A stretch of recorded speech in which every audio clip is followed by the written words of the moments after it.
Pourquoi quand on est carencé en fer, on n'est souvent même pas au courant qu'on est dans cette case-là? Et parce que les symptômes de la carence en fer sont hyper banals quand on est une femme. Être fatigué, bah, c'est même pas un symptôme, c'est un art de vivre pour la majorité d'entre nous. Perdre nos cheveux, bon, on se dit c'est changement de saison, ou voilà, on n'y fait pas forcément attention.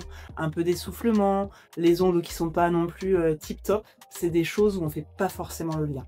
Et pourtant, ce sont des symptômes de carence en fer. Eh bien, c'est une excellente question. Et même moi, en tant que pharmacienne, ça m'est arrivé aussi énormément de répondre à cette demande de chute de cheveux en conseillant des multivitamines ou des shampoings spécifiques ou des lotions.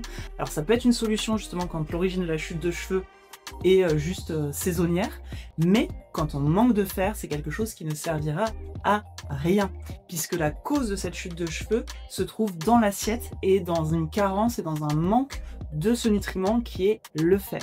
Donc quand on a les cheveux qui tombent, quand on a des chutes de cheveux qui sont chroniques, qui ne passent pas, la solution, ce ne sont pas les shampoings, ce ne sont pas les sérums, c'est de faire une cure de fer pour remonter ses réserves.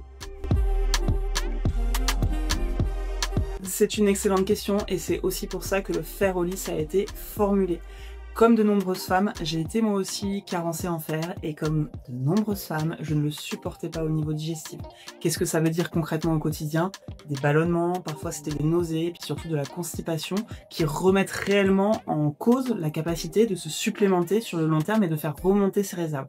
Et on ne devrait jamais avoir à choisir justement entre sa santé, entre ses réserves en fer qu'on doit avoir de façon suffisante et les intolérances digestives. Et c'est pour ça qu'aujourd'hui il existe des fers qu'on dit de nouvelle génération, qui sont des fers dits bisglycinate. Alors c'est un nom un peu barbare, un peu chimique, mais c'est surtout quelque chose qui veut dire quoi? Que c'est super bien assimilé au niveau digestif, contrairement aux fers qui sont remboursés, qui sont dits des fers de première génération.